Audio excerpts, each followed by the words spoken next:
Good evening, everyone. Good evening, sir. So today it is my honor and privilege to welcome Mr. Anuj Sharma for the very first webinar in the series of face-to-face webinars that I'll be conducting every month. So Anuj's profile is very prominent and very impressive.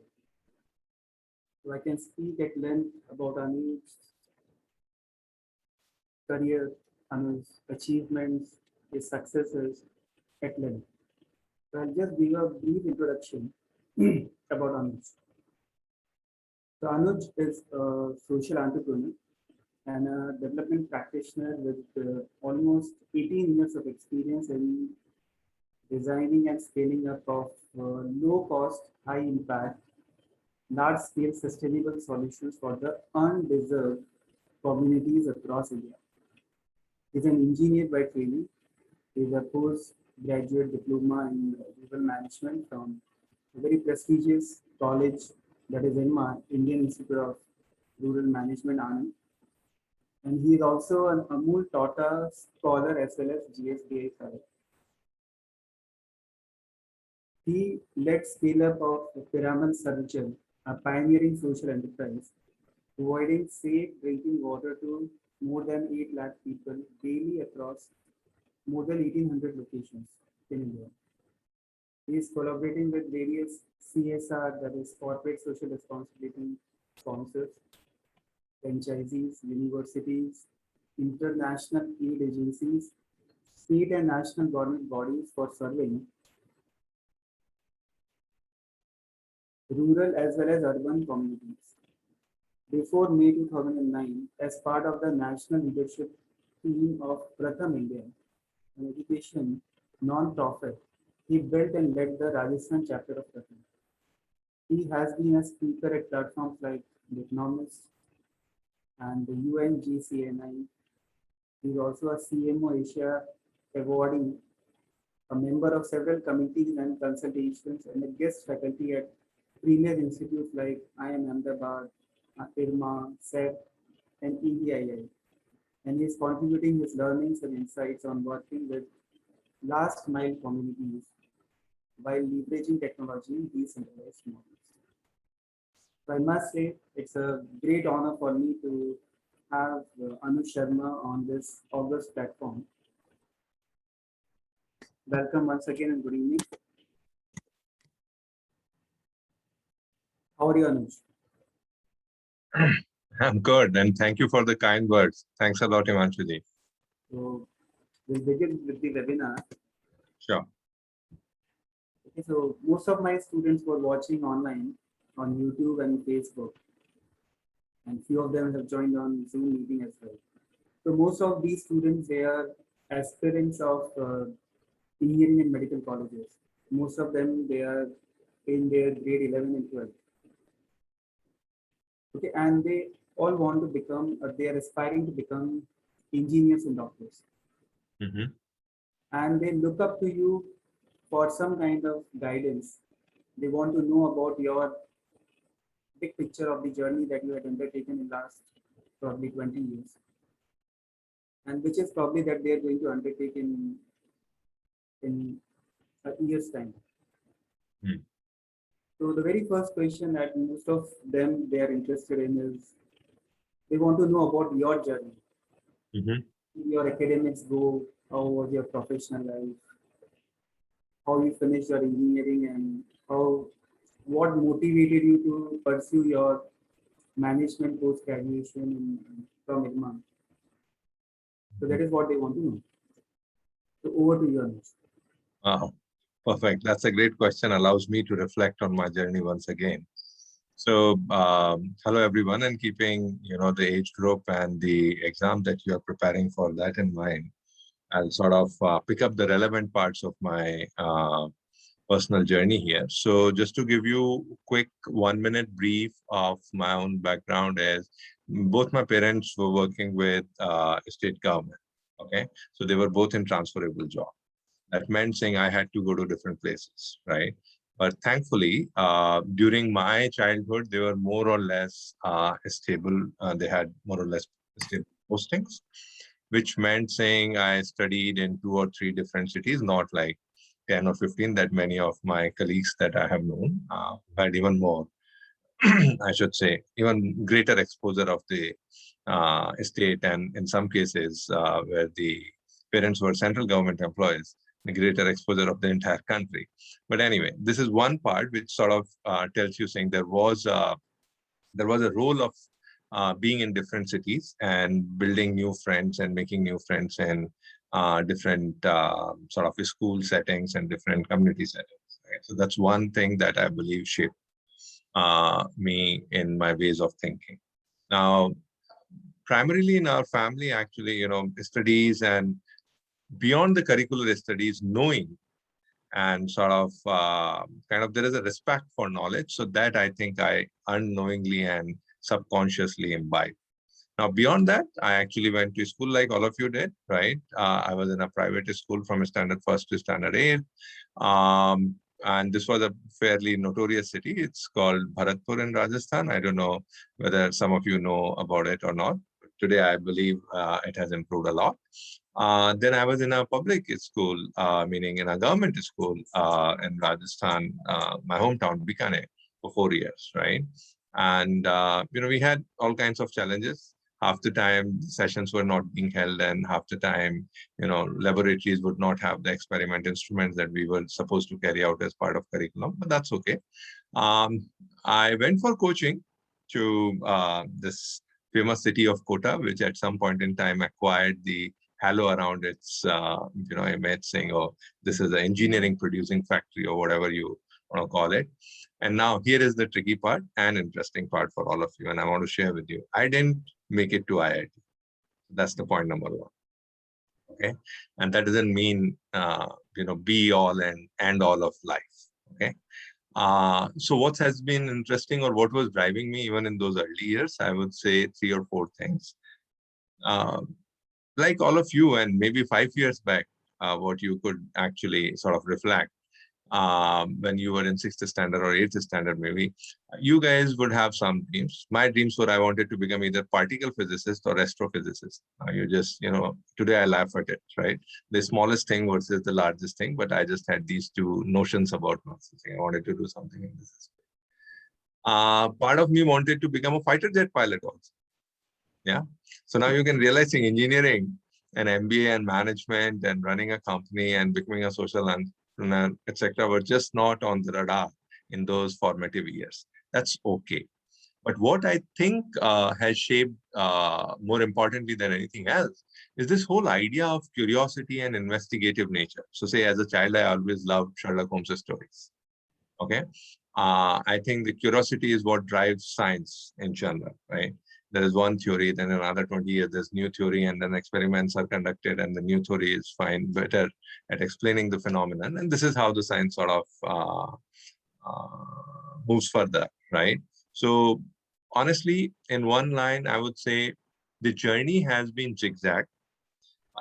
There are some parts which have been constant, and there are all the other parts that have been, that have keep changing. So what is constant is this love for investigative sort of ideas and the curiosity for knowledge and sort of respect for the processes to acquire knowledge, right? On the other hand, what has kept changing is, sometimes you want to become astrophysicist, sometimes you want to become a particle physicist, sometimes you want to become a fighter jet pilot. That's okay, right? And I believe many of you have already seen by now in your life saying at some point in time you were wanting to do something else, and now you want to crack IITs or medical entrance exam. So good luck. But I would just say when you are preparing for something, it has to take 100% of your focus, but never make it a so serious a choice saying, oh, after this, what am I going to do if I don't clear this? It doesn't matter.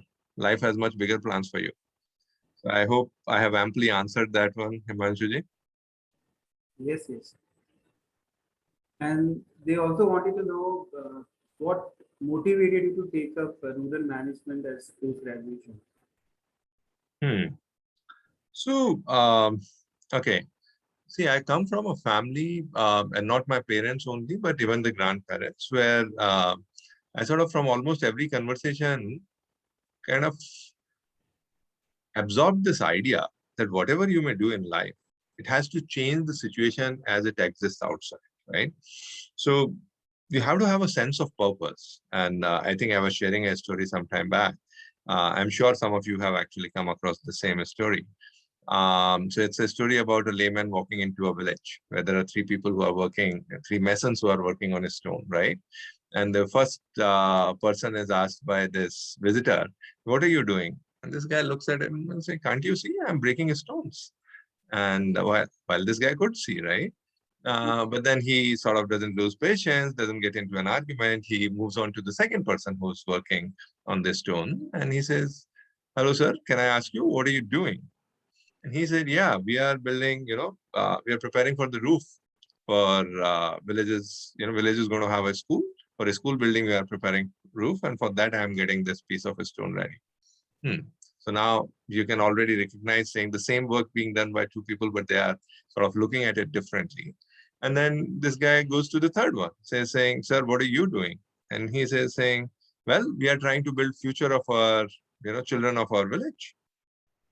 And that to me, this story has sort of stayed with me as an example to say, we can think of saying, "Oh, I'm just solving some numericals of physics, or I'm just solving some maths problems, derivations, etc." Or we could think saying, "Oh, I'm preparing to become an engineer and to get into the most prestigious engineering college." Or we could think saying, we are trying to become more knowledgeable individuals so that we can contribute to the development of society, right? Whether we become scientists or whether we become an engineer or whether we become a researcher, that's an eventual sort of destination, or, it gets shaped up over these steps. And so I would say, how did I decide to go to rural management? I think by the time I was in engineering college and I was studying textiles, it was sort of, when I interacted with my seniors, some of them gave me an idea of saying what a professional life of an engineer is going to look like. Then we are also supposed to go on industrial trainings, right? And those were, while exciting in some ways, but boring in many, many ways. I mean, just to give you an example, saying as a textile engineer, and Himanshuji, please correct me if you have a different idea. I don't know how many of you know Himanshuji was my senior in my engineering college, okay?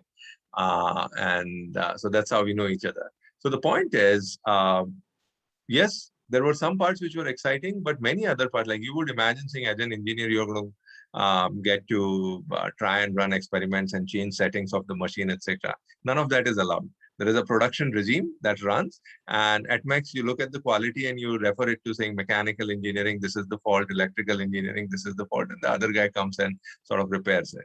So to me, it didn't sound exciting enough. And at the same time, if some of you interact with your elder siblings or your cousin, you would know, saying, at least in our days, when you are engineering graduate, you are final year student, you couldn't have appeared for a couple of exams.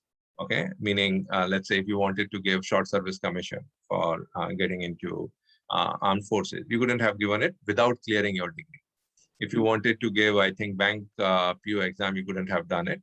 I think if you wanted to do civil services exam, you couldn't have done it without having your graduation degree in your hand. So what were the options that you could have appeared for when you are still in third year or final year? And so MBA turned out to be one such option. Now, here is the tricky part.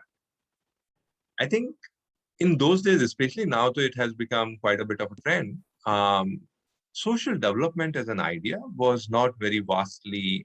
So today you have corporate social, responsibility programs of almost all the big corporates, and you see all these advertisements where people are talking about what good they are doing to society other than doing their commercial activities, right? Now, in those days, this was not so, and very few people even had heard of a place called Institute of Rural Management. Just because of my family and my elder brother being a dairy technocrat, I sort of had an exposure to this place and what it prepares you for. And I really loved the idea saying, you don't have to choose between only maximizing the profit or only serving the community. There are possibilities of helping larger number of people while doing your own professional duty. And I said, saying, this is something exciting. This is something worth exploring. And so I appeared for that exam and went to IRMA. I think a connected question could be, so what actually IRMA did, or what different sort of impetus it provided, or how it changed my trajectory. I think first of all, IRMA provided me at least, and by the way, most of you, if you are in Gujarat and in Vadodara, you're pretty close to IRMA, right? IRMA is in Anand. Now, this is part of this whole National Dairy Development Board and the vision of Operation Flood, developing these cooperative brands like Amul, Sachi, Saras in Rajasthan, Varka in Punjab. So this was a whole time where the country sort of built self-reliance, right? And in that process, they had felt saying there's need of building managers for running such social businesses. And this is where, IRMA was sort of created for, and this is where I was part of the 22nd batch there. Now, the tricky part is coming from Rajasthan, you are an engineer, you've scored a national exam, you feel like saying, oh, you sort of made it to some extent. But when you reach there, you find, oh, 1/3 of your batch is topper of their respective universities, right? So you are not a you're not a big shake in any way. And there are all sorts of people that are coming from very different. You have always lived with engineers or the science grads in the past, but when you go there, you see people with humanities, with commerce, with other streams, and they're all, in their respective field, they're smart. And when you go and study, you have to study microeconomics, you're studying rural society and polity. So suddenly the exposure exploded for me. Okay. While I was aware of many things, but I think my degree of my awareness increased, and my interaction with all the people. So just to give you an example, the first 7-day internship that we went on, it was not even an internship, it was just fieldwork. We were just supposed to get exposed. It was in Valsad district of Gujarat, and I was paired with a Malayali batchmate. Now, understanding how he was seeing things, understanding from my own two eyes what I was able to see, interacting with Gujarati family, which was a host family. And then because this Malayali friend of mine was not able to understand Gujarati, so also trying to do translate and sort of playing my role as a Rajasthani who understood Gujarati a bit because of being able to understand Marwari. So suddenly you start recognizing that there are lots of smart people all around. Even something as small as, communication could be a barrier. And there are a host of things being done everywhere. You had no clue. So when you come back and you interact with other batchmates and they have been to other parts, they've seen other challenges and they've been coupled with other folks. Suddenly there is this environment saying, oh, I knew maybe my city and my state. Now I am actually sort of getting an India experience, right? Because you are interacting with people from all states. So those are the kind of things that shape you up. They give you, better understanding of the reality all around you. And then on top of that, because it's a professional institute, it's a premier institute, the quality of faculty, the quality of education. Like to give you an example, I don't know how many of you are used to quizzes. I was not. Okay. What I mean to say, these are not general knowledge quizzes. Okay. These are actually part of curriculum. So in IRMA, on any given day, if you have 6 sessions, any one of those sessions, any one of those subject faculties could suddenly surprise you with a quiz. And that would have a 5%, 10% weightage in the final exam. It basically means almost every day you had to come having read. So what you learn there is saying, you can't leave today's work on tomorrow because then it's going to pile up. And on a particular day, on a given day, if there are 2 quizzes or there is 1 quiz, you're going to slip up on that. And then that void you are never going to be able to fill. Okay. So what you really learn is trying to maximize the time that you have at your end, try to maximize its value and sort of give your best. So I think that's where I should take pause on what IRMA contributed to, I would say, my lifestyle and my understanding and who I am today. Mhm. So the next question is,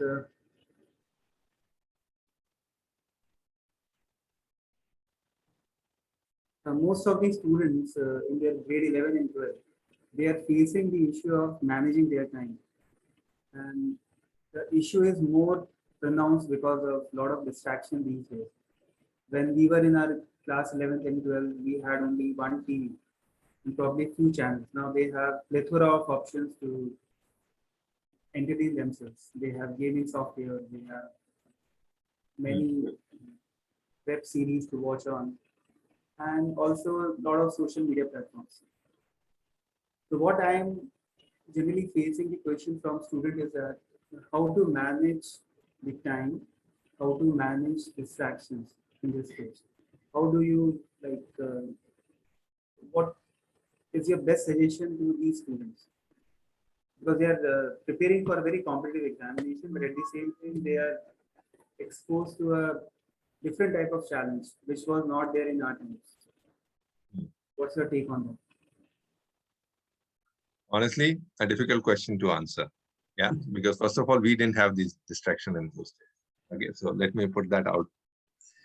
Still, there were distractions of different kinds. Okay, now one of the key elements on trying to sort of keep yourself disciplined and sort of keep distractions away,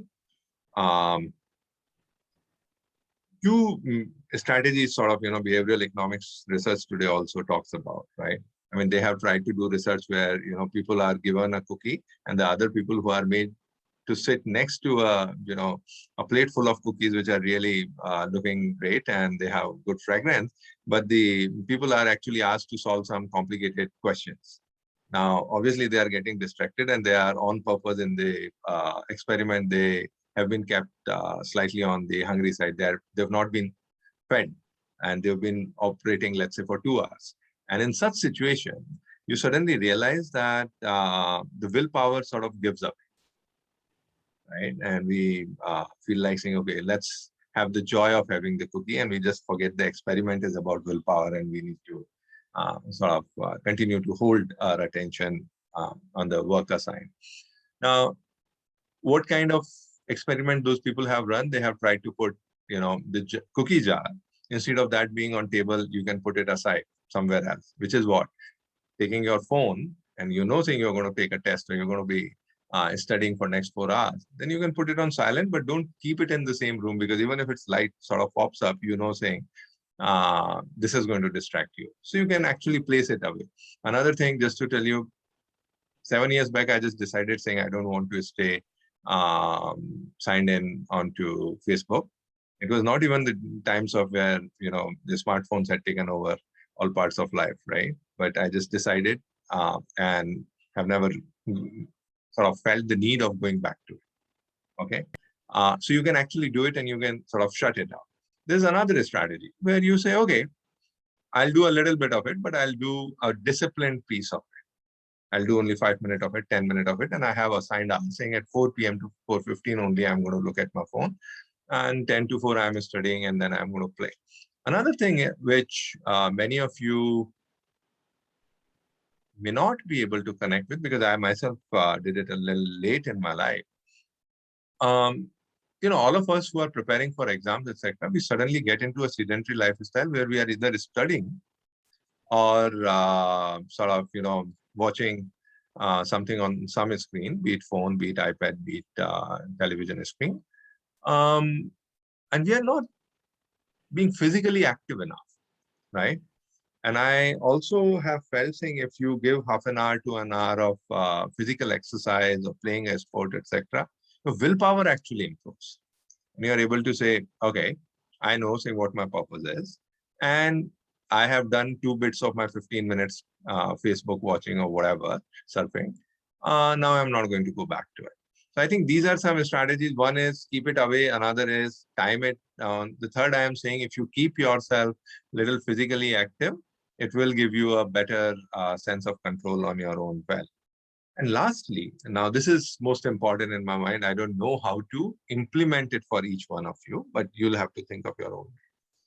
Like in that story about, building the future of children from the same village versus just breaking the stone or working on this stone. I think the purpose defines the value of any effort. Okay.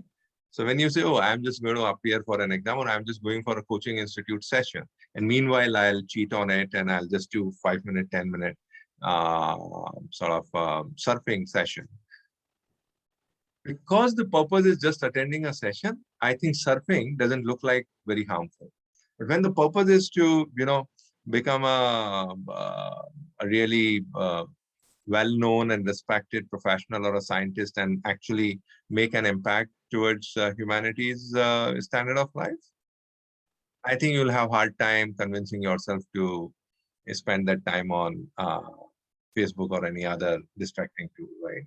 I have nothing against Facebook. I mean, I've given its example and named it quite a few times. But the point here is very limited. When we know that what is at stake is really super important, then we don't easily get distracted. But when we think of it as a smaller goal, so if our goals are small, we get distracted easily. If our goals are, it's really a North Star that we want to achieve. And honestly, some of you could say, oh, come on, I am not planning to become an Einstein, right? Well, first of all, that's not even your choice. Okay. You just work and someday suddenly something happens. And Einstein was not topper of all the subjects during his school days. Okay. So let's get this right. See, some of us, and I would confess saying I've been, I've been, I've been guilty to the same thought process. Some of us, or I should actually say many of us, believe that, I'm just going to clear the exam and I'm just going to become a successful professional and just want to have a cool life. Okay. Cool is the end word, right? But the point is, we don't want to say, oh, I actually have the potential of becoming an Einstein or the next Einstein or next Newton or next Ramanujan, right? We never ever actually say this. Why? Because we are afraid. We think saying, oh, everybody is going to laugh at us. But that's the whole point. If you are not making your goals big enough, you're not going to be driven enough to give best of your attention and best of your effort. Yeah. And at the same time saying, well, no attempt is the last attempt. Right. So don't become so serious that suddenly you forget to even eat. So I would not recommend that degree of focus, but still focus pays.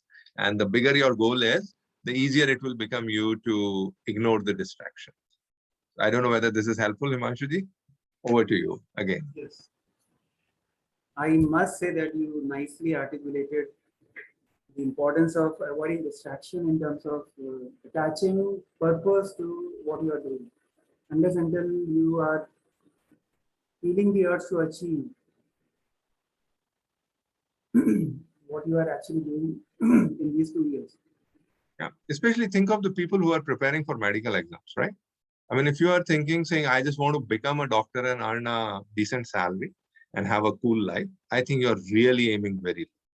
But if you aim at saying, oh, I'm going to save so many lives, now I don't think you're going to get easily distracted, right? Because you're going to miss out something which is going to make you miss saving the lives. And then I'm sure saying your conscience is not going to let you watch whatever series you are watching. Yeah. Okay. Okay. So the very last question from my side is, what was your biggest challenge and how did you overcome that hurdle? Quite a few. I think different stages in life, I have felt saying, oh, this is a big challenge. And honestly, later on, I've always felt saying, I was foolish. Why was I thinking saying this was a big challenge? Now the new one is the bigger challenge, right? And so we keep making these assessment and the life keeps throwing bigger challenges. And then we keep feeling saying we were foolish in the past. So the first one, I don't know how many of you will be able to relate to it, but honestly, coming from Hindi medium school, getting into engineering, where the medium of instruction was English, right? I mean, okay, I was from our schools and my batch's standards, I was okay at English. But that doesn't still sort of remove the fact that suddenly your medium of instruction is changing. And while you may be smart enough to solve a numerical or a question, but just because you're not able to answer and articulate the answer, you might just feel like saying you are one of those silent people who are just sort of passing time or killing time in the session, and you're not contributing to the classroom conversation, and you are not learning enough, and teachers are not really getting an impression of that you are able to solve it. So that at some point in time, I used to feel like saying that's a challenge, but I think one of the sort of one of the pieces of reality is saying when you meet people who have more difficult times than you, gratitude sets in. You recognize saying, oh, my life is much easier than theirs. They have much bigger challenges. Honestly, today when somebody says, oh, what have been the big challenges? Honestly, I don't think I've had a very challenging life. I've had a very blessed life is what I would say. Yeah. I mean, having both the parents as gazetted officer and elder brother who's a science maths dad, and then going into engineering was obviously much easier for me than all those people whose parents were not even graduates or 10th pass. So just look at that situation. So are your problems really big enough? I really don't think. What has been a personal challenge, I would say, is I was always one of those people who would get some early success and then lose my drive. Okay, so let me give you an example from say fifth or sixth standard level also, and from engineering days also, or even in IRMA. So what happens is, your new school session starts. You get the new books, you get the new notebooks, you put the best of the brown paper and the covers and the copies are ready. And then first few months you are in your best of your handwriting, you're trying to maintain each subject's copy. And then what happens?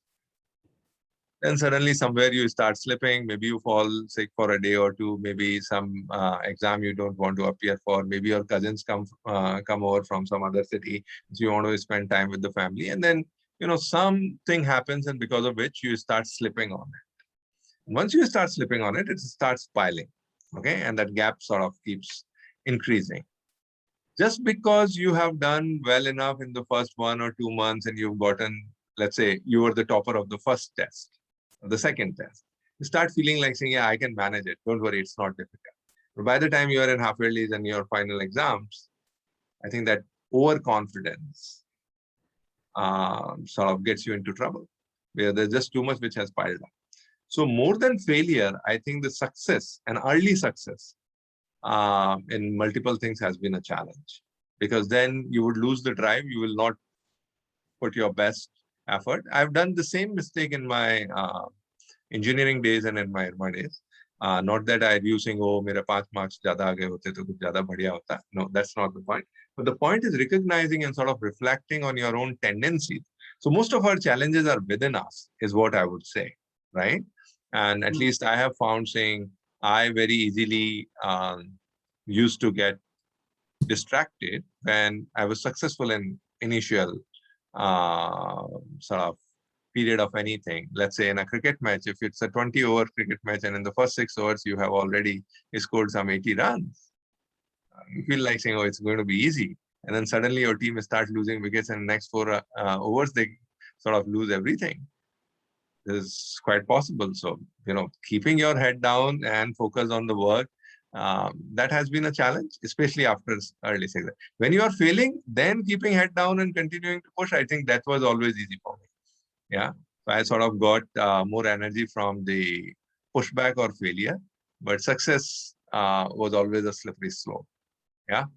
So that is what I would say is the biggest challenge. Continues to be a challenge at times. Yeah. Yeah, one more thing that has popped up in my mind after reflecting on your thoughts on the last question is what do you think is the role of a mentor in somebody's success? Hmm. Mentorship is really important, or can people crack on their own? It's super important. I think I'll actually club 2 things here. And unfortunately, at least the way school education is structured, or my exposure to the school education, I think this whole idea of mentorship and coaching, these are 2 different things, but still I'm clubbing them together. This whole idea of mentorship and coaching is um, not easily understood, and it's not made easily available to all the students. What do I mean by that, right? So the first, I'll just quickly speak about mentorship. The idea is that there are people who have actually walked the same path, and they walked a couple of years back. They know where the turns are, they know where the speed breakers are, they know where the potholes are. And they know, if the car going ahead of you has a tail light sort of beaming, which means saying there's something on the road, and that's why they are sort of slowing down, and that's why you should also be slowing down. Now, just making that connect, saying someone has actually walked this path early on, and just learning from them. That's one part of the mentorship or the learning from the mentor. Now, there is another part which I want to focus on, which is about coaching. And I think coaching is one thing that we should all learn. I mean, as a culture, we need to learn. As a school system, we need to learn from sports. And typically, I'm sure half of your parents must be telling you, saying, oh, don't spend your time on sports. Sports is a distraction. Spend all your time on preparation. Sorry, I'm saying just the opposite. I'm saying sports, there are things that we need to learn from. So I don't know what sports all of you follow. So let's say if you're following badminton, and say you have, Indian silver medalist and you have other champions, right? I hope you can all recall the name. Or you have our this time's gold medalist, right? Neeraj Chopra. Or you have, let's say, even in the pro, say, tennis world, right? You have Djokovic, you have Rafael Nadal, right? You've had greats like Pete Sampras, etc. in the past, and you have, so India's own Leander Pace, Vijay Amritraj, Krishnan, or even in cricket, you take Virat or Rohit or Sachin Tendulkar. Even when you are on the top of your game, even when you are world number one in your game, in your sports, you still have a coach. That's something we need to learn in education space from sports. And we need to learn it in all walks of our life, even in management and so on. Because however good you may be, there is always room for improvement. So what is a coach? Coach is someone who's watching you performing and telling you, saying, where is the potential not actually transferring into performance? And that is the delta that makes the difference, right? Because even the best of the sports champion, they actually need that feedback, right? And they need that feedback in a manner which is constructive. Not to say, oh, you're slipping here, you're not doing this. No, it's not only that. How to address that is also an important part of coaching, right? So the coaching, mentoring are super important. And in India, I would say, at least in a school education system, I believe this is hugely missing and it's underrated. So yeah, mentorship is super important, right? Because sometimes you recognize, oh, ये problem इनके साथ भी हुआ था, हमारे साथ हो रहा है, कुछ unique नहीं हो रहा है. It's not that I am dumb, right? I just need to sort of continue to push my way through the problems. Okay. So with this, we end the question answer session. Now I request all the students, if they have anything, they can raise hand, and I'll give them chance to speak up.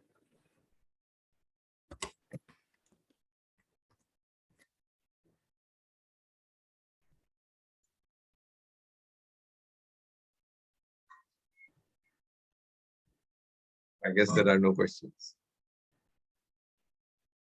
They are feeling shy. Arjun? Yes, sir. Yes, beta. कुछ पूछना चाहते हो?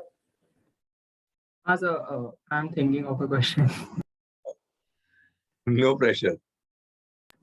No, sir. Actually, your explanation was quite good. That's why I don't have any doubts actually. Okay.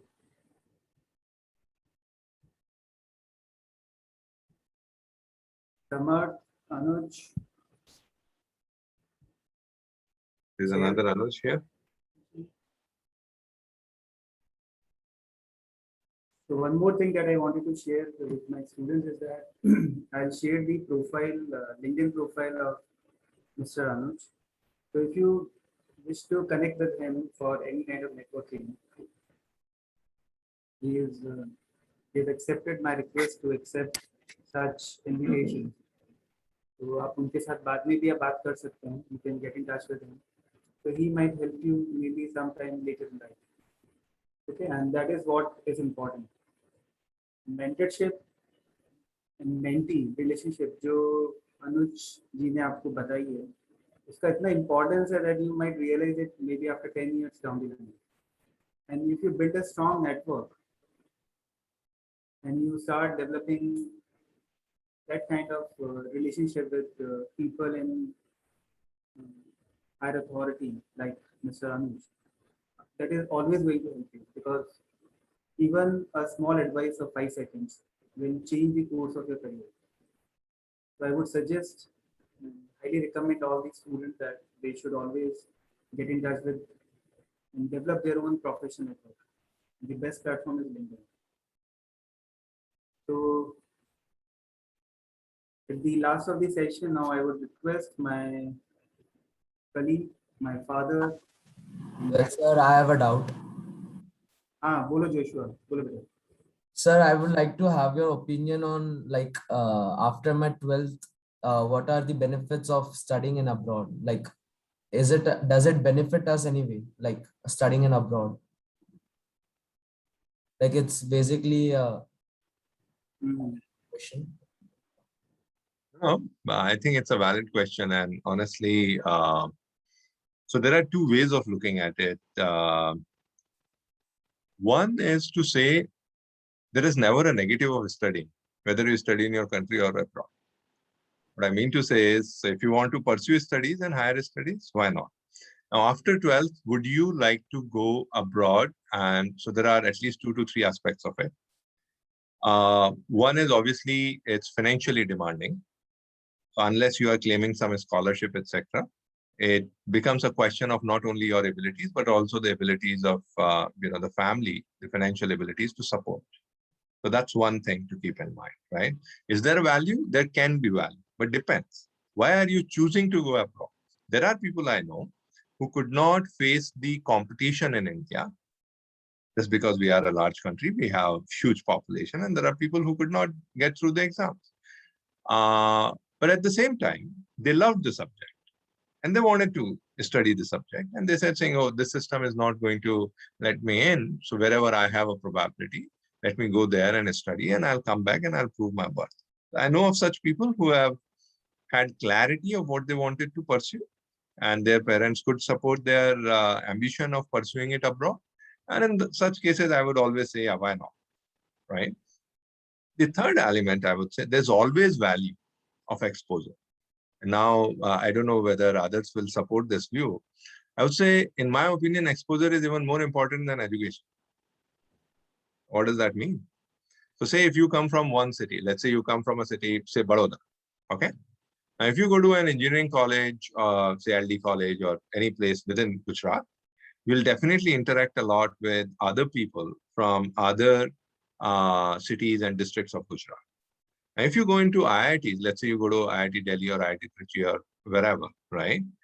You'll get to interact with peer group and seniors and juniors and faculty who are representing Pan India sort of mix. And so your exposure will actually go up. Even when the course books and faculty are same, the exposure will make a major difference.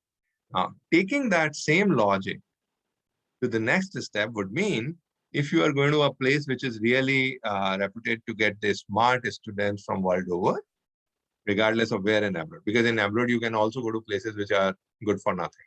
So obviously, I don't think you mean to go there. And so that's why I'm not talking about that. So the point is, if it's a reputed place where it really takes some preparation and some competitive process to reach there, I'm sure if there are a lot of smart people world over are coming there, there will be great value in interacting with such a cohort. So I would always say, if the family can afford, why not? Yeah. Thank you, sir, for your counsel. Thank you. Any other student who would like to ask? Okay. So now I request my father, his director admin and HR, Mr. R.K. Thakur, to say and propose vote of thanks. Good evening, boys and girls. We are very much thankful to see Anuj ji. He has reached to such a top position. He is the CEO of Piramal Group. And it was our first webinar, and we are privileged to have with us. During the course of his answering questions, he stressed about the time management, stress management, and he has given the new definition of success. I think that would attract our students, and that will highlight the success in life. what I could understand, if you enjoy your study, that success will be always there. It will be always there. It will follow. You must enjoy your study. You must enjoy your work. And I tell you one thing, after listening to Anuj, there is no substitute of hard work. Hard work is the most important thing, and always focus on performance, your performance. I'm very much thankful to Sri Anuj that he has given his valuable time to our institution. Which we launched on 9th of this month. We are very much thankful to all our students and we wish them all success in their life. Thank you very much.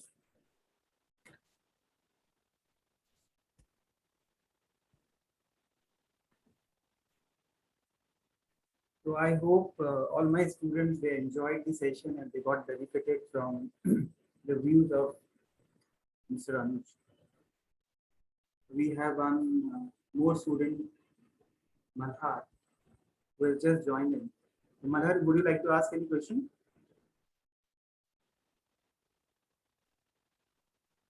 Okay. So with this, I end today's webinar and I once again thank Mr. Anuj for giving his valuable time and sharing his thoughts on various aspects of how to be a successful in Indian context. Thank you so much. Thank you. Thank you, everyone. Thank you, sir. All the very Thank you, best. sir. Thank you, sir. Thank you, sir. Yes. Thank you, sir. Yes.